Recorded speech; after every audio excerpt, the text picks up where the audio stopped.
There are moments in life, quiet ones, when time feels like it slows down. You look at someone you love, maybe it's your mom, your dad, or a grandparent, and something in your heart whispers, something's different. Not loud, not sudden, just different. Maybe they smile less, speak softer, or seem more distant, like they're drifting somewhere you can't quite follow. It's easy to brush it off as just aging, but sometimes it's more than that. The truth is, when an elderly person is nearing their final chapter, the body begins to speak in soft, subtle ways. Not with words, but with signs. Quiet changes that many of us miss, simply because we're not ready to see them. And that's okay. We miss them not because we don't care, but because we love so deeply, we want to believe everything is still fine. But what if knowing these signs could help you be more present, more loving, more at peace? That's what this video is here for. To gently guide you, like a friend would, through 5 subtle signs that may appear when someone you love is entering their final year of life.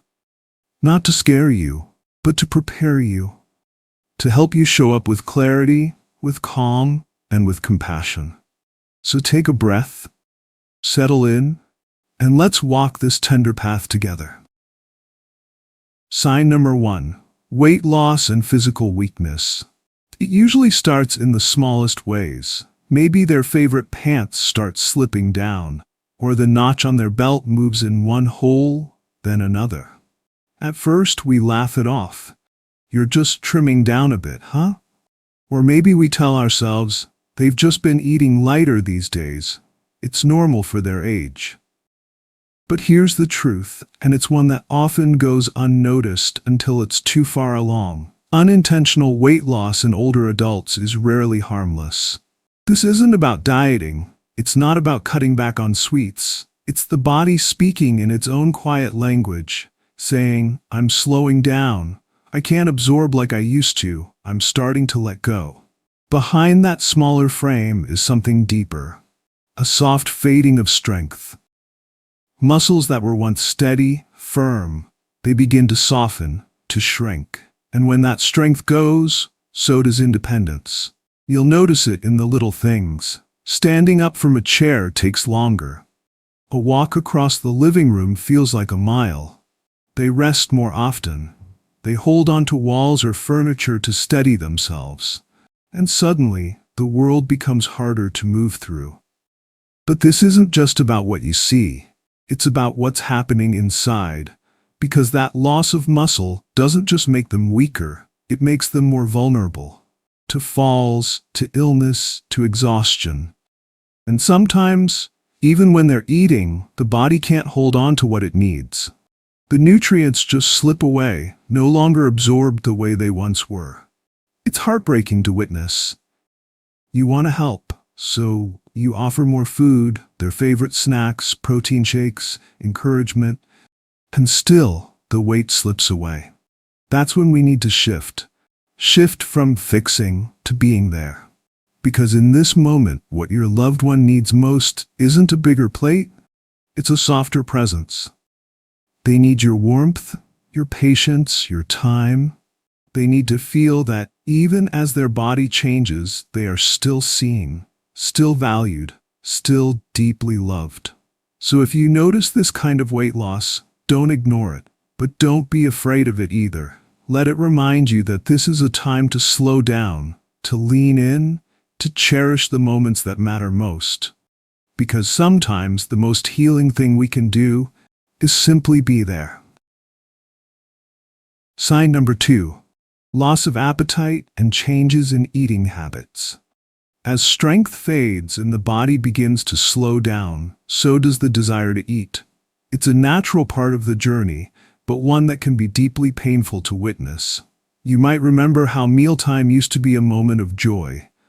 The smell of their favorite dish, the way their eyes lit up with that first bite, the little hum of satisfaction after a good meal. But now the plate sits full. The fork barely moves. The food they once loved just doesn't taste the same anymore. You may notice them pushing food around their plate, taking a few tiny bites, then setting it aside. Sometimes they'll say they're not hungry. Other times, they won't say anything at all. And it's not stubbornness. It's not about being picky. It's their body quietly saying, I don't need as much anymore. As the body prepares for its final chapter, everything slows down. Digestion, metabolism, even the signals between the gut and the brain. Hunger becomes faint. Taste fades. And eating, something that was once joyful, now feels like a chore. This is one of the hardest changes for family to accept. Because food is love, isn't it? We want to nourish them. We want to help. We bring their favorite meals. We encourage, we beg. Just a few more bites, okay? But sometimes, love isn't about feeding the body. It's about feeding the heart. It's about knowing when to let go of the spoon and instead reach for their hand. So what can you do? Offer simple, easy-to-eat foods, warm soup, soft fruits, a little something they can nibble on when they feel like it. Don't pressure. Don't measure. Instead, share the moment. Sit with them. Talk with them. Let them know you're there. Not just to feed them, but to love them. Because in these moments, it's not about nutrition alone. It's about connection. And sometimes, a quiet meal, shared in silence, can feed the soul in ways no food ever could. Before we jump into sign number 3, take a moment to do me a small favor. Hit like, subscribe, and share this message. Your simple action can help more people who are struggling with this issue find the content they need. Thank you for being a part of this. Sign number 3. Reduced mobility and difficulty with daily activities. When appetite fades, energy naturally follows. And slowly you'll begin to notice something else. Even the simplest routines, getting dressed, brushing their hair, pouring a cup of tea, start to feel like hard work. Movements that once came easily now require focus and rest. You might see them pause before getting out of bed, holding on to furniture as they walk, stopping to catch their breath after just a few steps. This isn't laziness. This isn't just being tired. It's the body, in its quiet wisdom, starting to conserve energy, saving its strength for only what's essential. And because of that, they begin to do less. They may sleep more during the day, stay in their favorite chair longer, say no to outings or hobbies they once enjoyed. Not because they've given up, but because their body simply can't keep up. As caregivers, as children, as partners, we want to help. We try to cheer them on. Let's take a walk. You'll feel better. Come on, just try to move around a bit. And while those words come from love, sometimes they feel like pressure. Because the truth is, in this season of life, they don't need to be pushed. They need to be understood. Sometimes the greatest comfort we can give is just sitting quietly beside them, letting them know it's okay to slow down. I'm here with you. Help when needed, yes. Support their movements when it brings ease. But don't measure their worth by how active they are. That time has passed. Now it's not about productivity, it's about peace. And peace doesn't always look like doing more. Sometimes it's a warm blanket, a quiet room, a soft voice. So if your loved one is moving less, resting more, let that be okay. Their journey is shifting, and your gentle presence through that shift is the greatest gift you can offer. Because in the end, it's not how far they can walk that matters. It's who's walking beside them. Sign number 4. Changes in awareness and mental state. As the body begins to slow, the mind often follows. And this part touches a different kind of ache. Because here, it's not the hands or the legs that fade, it's the spark behind the eyes. You might start noticing little slips in conversation. They forget names, even of people they love deeply. They lose track of what day it is or where they are. They start telling the same story twice or drift off mid-sentence, lost in a thought they can't quite finish. You gently remind them, Remember when we went to the lake? And for a moment, their face lights up. There's that flicker, that little smile, but then, just as quickly, it fades. What you're seeing isn't just ordinary forgetfulness. It's something deeper. It's the mind beginning to step back, a quiet retreat, like a tide slowly pulling away from shore. And it's heartbreaking, not just for them, but for you, because you remember who they were, how sharp their mind once was, how they used to tell stories, crack jokes, remember every detail. Now they're quieter, not because they don't care, but because connecting takes more than they have to give. Following conversations becomes tiring. Big groups, loud rooms, they feel overwhelming.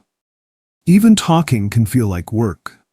They might start to withdraw, not because they want to be alone, but because their world is getting quieter, smaller, more inward, and still, through all the confusion, they are still there.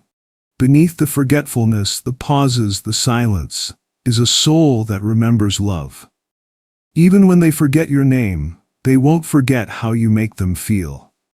So speak softly. Don't quiz them or correct them. Let go of the need to pull them back. Instead, just be there. Hold their hand, sit beside them, share a moment of stillness. Let your presence speak louder than your words. Because when memory fades, it's not logic they hold on to. It's emotion. They may not remember the story, but they'll remember how it felt to sit in the warmth of your love. And that, my friend, is what matters most in this tender chapter. Sign number 5.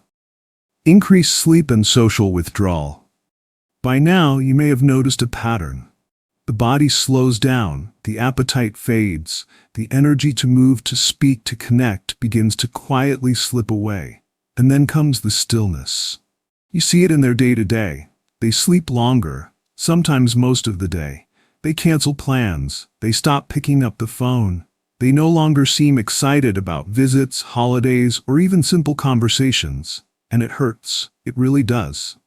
It's easy to take it personally, to wonder, don't they want to see me? Did I do something wrong? But dear friend, I want to tell you something important. They're not pulling away from you. They're just turning inward. This kind of withdrawal isn't rejection. It's a quiet, sacred part of the body and soul preparing for something deeper. You see, in this stage, the world starts to feel far away. The things that once mattered, small talk, celebrations, even routines, begin to lose their pull. It's not depression. It's not disinterest. It's something older than both, a deep, natural rhythm, like the sun beginning to set. And in that stillness they may find peace. But it's not a peace they need to find alone. That's where you come in. Your presence, just sitting beside them, even in silence, can bring more comfort than 1,000 words. You don't have to fill the space, you don't have to wake them up, or get them talking, or cheer them up. Sometimes the most loving thing you can do is simply be there. Hold their hand as they sleep, sit quietly in the same room, let them feel your warmth, your patience, your steady heart, because even if they sleep through your visit, they'll know you were there. And in these final seasons of life, that's what matters most. Not conversation, not activity, just love, pure and simple. So if they seem far away, don't pull them back. Walk with them gently into this new space. With grace, with quiet strength, with unwavering presence. Because sometimes our greatest gift isn't what we say, it's that we stayed. These signs, weight loss, appetite changes, fading strength, cognitive shifts, and withdrawal, may unfold slowly, gently, over months. But together, they speak a truth we cannot ignore. Not a truth of despair, but a truth of transition. When we understand what's happening, we no longer fight the inevitable. Instead, we lean into love, into grace, into being fully present for those who are approaching their final chapter. If someone you love is showing these signs, take this time to sit with them. Laugh with them. Hold their hand longer than usual. Ask the questions you've been meaning to ask. Say what needs to be said. Let every moment be a gift. Because in the end, what matters most isn't how long we have, but how deeply we love. If this video brought you insight or comfort, I invite you to like, share, and subscribe. This channel is here to walk with you through life, love, and the tender moments in between. Let me know in the comments. Which sign resonated with you the most? What will you do differently after today? Until next time, stay kind, stay present, and stay golden.